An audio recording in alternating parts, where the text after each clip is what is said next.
Our main program today is a speaker with whom our program committee was intrigued because of his unique vantage point on sustainability. Do you recall, for example, when REI opted out of Black Friday, which was, yes, you remember, it was unprecedented at the time. REI is leading another big shift. Apparently, outdoor activities have a gigantic carbon footprint, which we'll hear more about in a minute. As product sustainability manager, Greg guides REI's efforts to ensure that the products sold at the co-op support environmental stewardship, social responsibility, and social welfare. He is spearheading an effort which will score REI's vendors, while also working with them towards greater sustainability. Those vendors who are less successful will see their shelf space at risk.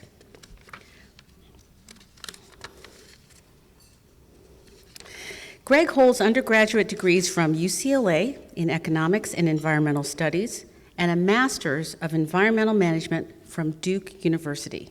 Please give Greg a warm Seattle welcome.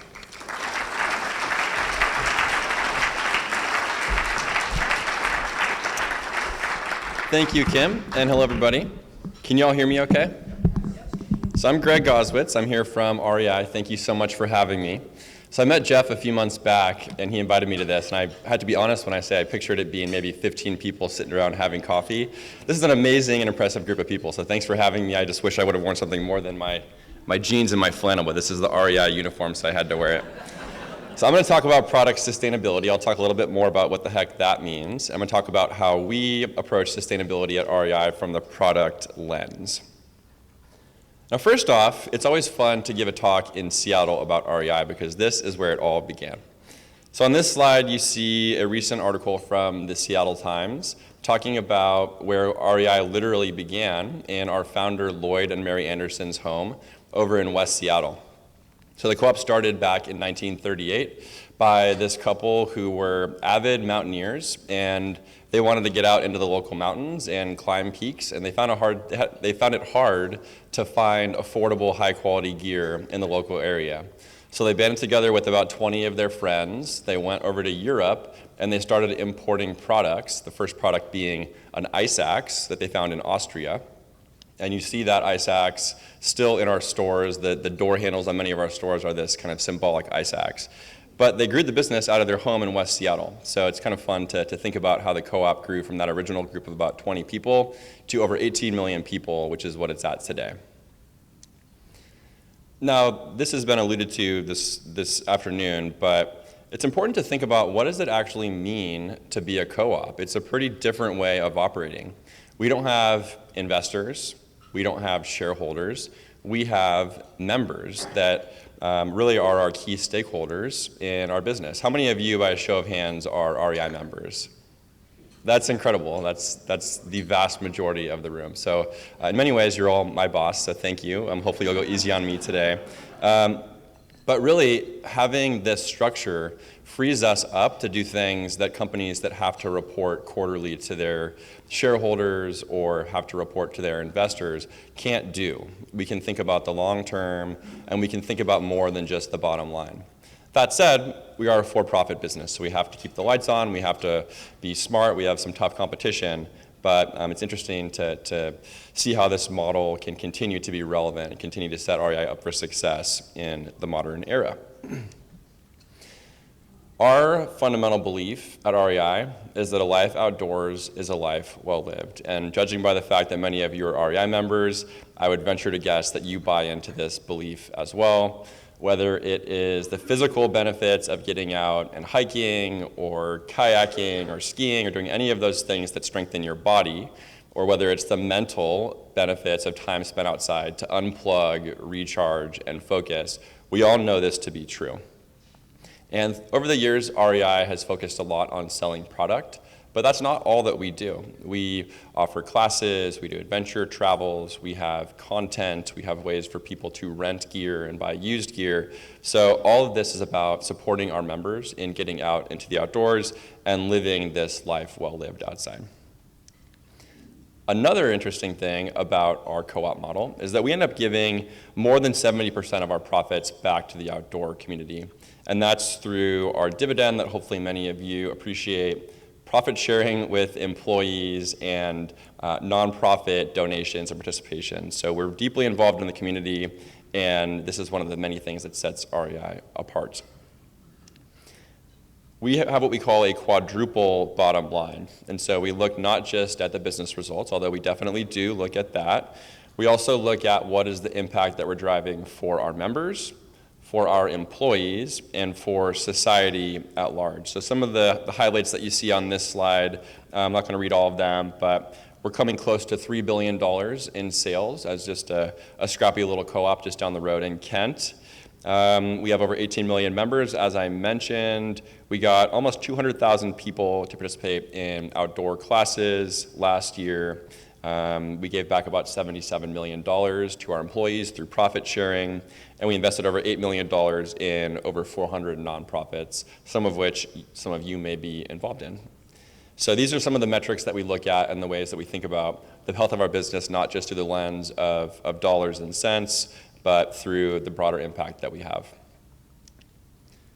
And a few years back, we did announce OptOutside, and this was all about really thinking about the role that REI plays in the world and in the lives of our members and customers and the business world at large. And we saw this downward spiral of rampant consumerism that was taking over Black Friday and Thanksgiving, and we really wanted to push back against that. So we announced that we were going to actually close our doors, pay our employees to take the day off, and encourage people to get outside. Little did we know that this would be one of the most impactful things for the co-op to just expand our message and expand our reach. And so we see this as a powerful example of the role that we can play in pushing for more responsible consumption and more responsible kind of business in the broader world. And while I'm talking about product today, we think about many, many different topics across the various scopes of our business when we talk about sustainability. So this facility that you see on the screen here is our new LEED Platinum Certified Distribution Center in Goodyear, Arizona. And it actually generates more energy than it uses. So it's certified as net zero energy. And we invite other brands and retailers to come visit this facility in Arizona to see if they can learn anything, and we like to share and learn from others as well. So sustainability has many faces. I'm focusing on product, but know that there are many other folks at REI who work on this topic as well. Now, products are likely the main way that each of you knows REI. And if you've ever walked into one of our stores, you've likely seen something such as what you're currently seeing on the screen, a wide array of different types of products, from tents to electronics to bikes to clothes, sleeping bags, etc. So my job is to think about how do we ensure we're operating responsibly for the environment, for the people who made the products, for our customers, and for anybody else who is impacted by the manufacture of that product. For both REI's own brand, we have two of them that you see on the screen here, REI Co-op and Co-op Cycles, as well as for the more than 1,000 third-party brands that we carry. It's a little bit easier for us to think about sustainability within the scope of our own brands because we design those products, we decide how they get manufactured, and so we've been focused on that for many, many years. But at the end of the day, the majority of our sales comes from these third-party brands. And again, in the cooperative spirit, we've thought about how do we work with those brands to have the biggest possible positive impact and raise the bar for sustainability across our industry. So what I'm sharing about today is an initiative to do just that, to partner with those brands and really raise that bar on sustainability. So I joined REI back in 2016 from Target Corporation, where I worked on supply chain sustainability. And the first thing that we wanted to understand was what was the current state of sustainability across these third-party brands that we carried. And we found that there was a broad spectrum in performance and where brands were at on their sustainability journey. We were lucky to have many brand partners like Patagonia and the North Face and Prana, that are literally leading the entire business realm on the topic of sustainability. We also have other brand partners who are quite small and don't have sustainability staff and resources, and they had not really begun their sustainability journey. And we have brands at every stage in between there. So we had to make sure that our approach catered to those different types of businesses. We also very much think about our members. We think about what are our members' values and how does our work support those values. Now, the initiative that we launched that I'm talking about today is our product sustainability standards, and the approach that we took to compiling that followed this framework. We assessed the impacts and the effective practices to address those. So think about climate change, think about water use in the supply chain, think about wages for workers, think about animal welfare for down and wool, for example. Those are the impacts that we considered, and we basically threw them all in and decided which ones we wanted to focus on. We mapped the landscape, thinking about what solutions are available for brands to address these topics, what are other retailers doing, and what are other brands doing.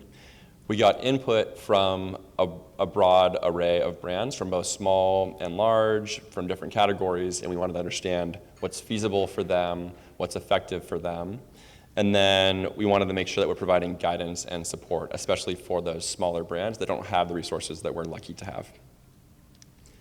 So where we landed was our product sustainability standards that we launched about 18 months ago. And the standards really consist of two things that you see in the pyramid here: the brand expectations and preferred attributes, as we call them. Brand expectations are requirements of any brand that wants to sell their product at REI. These include very basic things like having a code of conduct in place for the factories that manufacture your products that specify what social, environmental, and animal welfare standards should be upheld in those factories, to having a restricted substances list, for example, which basically specifies which chemicals can and can't be used in the manufacturing of your product. And we have a whole host of other expectations that address chemicals, animal welfare, environmental stewardship, et cetera. And the preferred attributes are leading third-party certifications and material types that we know to be the most credible, relevant, and impactful in elevating sustainability across the manufacturing process. And all of these standards align to our product sustainability values that you see along the bottom of the screen, looking at social responsibility in the supply chain, chemistry, the impact that we're actually having to the land, for example, where cotton is grown or where a tree may be cut down to make a snowboard or whatever the case may be, animal welfare, and then broader environmental management, water pollution, air pollution, climate change, et cetera. Now, the preferred attributes are the component of the standards that you're most likely to interact with most directly. So when you're shopping in an REI store or online, you may see one of these attributes. I'm not going to go into too much depth on what each of these are, but some of them you may be familiar with, such as organic, cotton or organic ingredients, recycled materials, fair trade certification. But there are others that also address specific topics very effectively, such as Blue Sign, which addresses chemicals management. And customers don't often think about the fact that what you're wearing is either made directly of or made using chemistry. And it's important to think about what types of chemicals were used in the manufacturing of that product, how were they treated to make sure they didn't pollute the local water body where they were made, and how do we make sure they're not going to be exposing our customers to any hazards. So that's an example of one of these attributes that's really important, is Blue Sign. So look out for these when you're in our stores. Look out for them when you're shopping on our website. You can filter by these things. And we work with our brand partners to make sure that they're bringing us more and more products that have more and more of these attributes. We're also focused on highlighting sustainability to our customers and making it easier for folks such as yourselves, as you're shopping, to find products that have these attributes. So here on the screen, you see a couple recent examples of campaigns we've done related to these attributes. You see the Patagonia recycled black hole duffel bag. You see a Smart Wool catalog talking about recycled and responsibly raised wool. You see fair trade, et cetera, et cetera. And this is just the tip of the iceberg, and this is a really important initiative for our merchandising teams as we go forward and think about which brands we work with and which products we assort.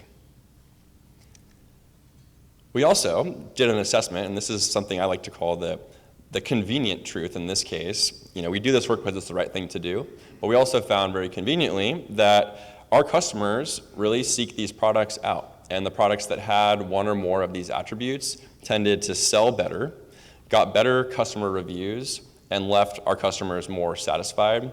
So we see sustainability as part and parcel with our business strategy and something that's critical that we must go do, both for our business and for the environment and society. Now, what's been the impact of this work to date? As of the end of last year, brands representing over $2 billion worth of business at REI had assessed their sustainability performance.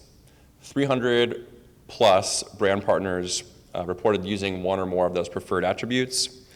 120 or more brands were participating in industry working groups related to sustainability. And these are really, really critical forums, especially for those brands that don't have a sustainability team, to go and learn and engage and figure out how they can integrate sustainability into their business practices. And there were over 4,000 products on REI.com that use these preferred attributes, and that number continues to go up. So the impact is really starting to ramp up, and we're thrilled to see where this goes next. And on that topic of what is next, this year we are revisiting the product sustainability standards because we will regularly re-envision them and make sure that we're addressing the most impactful and most important topics and doing that using the most effective solutions. So there's a whole host of different topics that we could incorporate and likely will incorporate, but we want to go through the stakeholder review process first. Some of the topics include climate change, obviously a very, very important one. Durability of products, that actually is important from customer satisfaction standpoint, also from a sustainability standpoint. Give back and philanthropy, diversity, equity, and inclusion considerations when you think about the artwork on the products and making sure that the products can be used by all different types of folks across society, and that we're being respectful in how we're using products and artwork. So stay tuned for more. You'll likely hear more about this later in 2020. And with that, I will stop for questions. Thank you.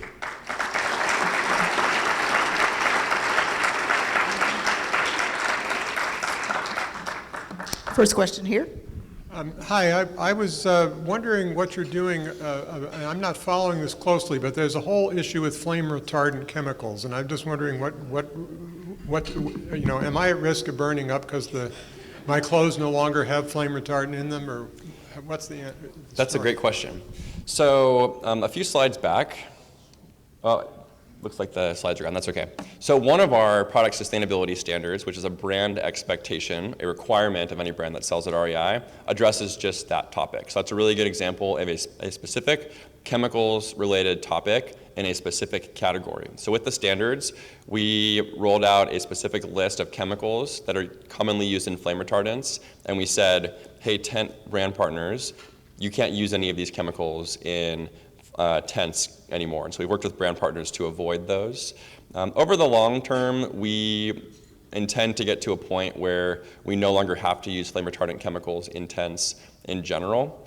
There are some state regulations that reference a very outdated standard that was meant for canvas circus type of tents that required the use of flame retardants, so you don't have like a whole group of circus goers die in a fire. And we've ended up in a place where some states require that camping tents, which are made of very different materials, follow that same standard. So we're working to change that. We want to make sure that the products are safe from a flammability standpoint and safe from a chemical standpoint. That's a great question and one of the standards that we included here. Question over here.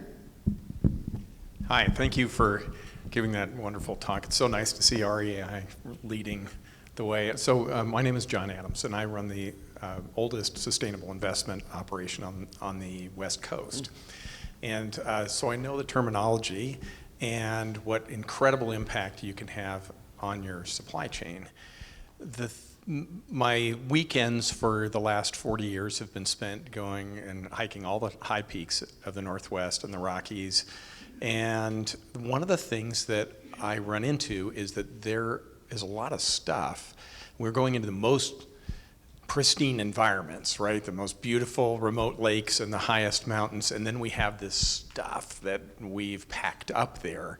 And a lot of it, like, disposable propane canisters and things that are wrapped in 4 layers of plastic for, portable food and what have you, could be better thought out, but you're not doing that. It's the supply chain.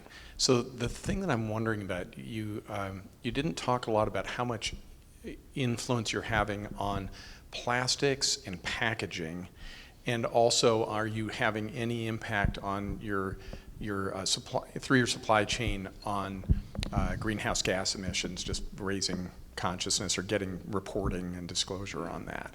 So a little complex, but plastics, packaging, are you demanding certain things in your supply chain?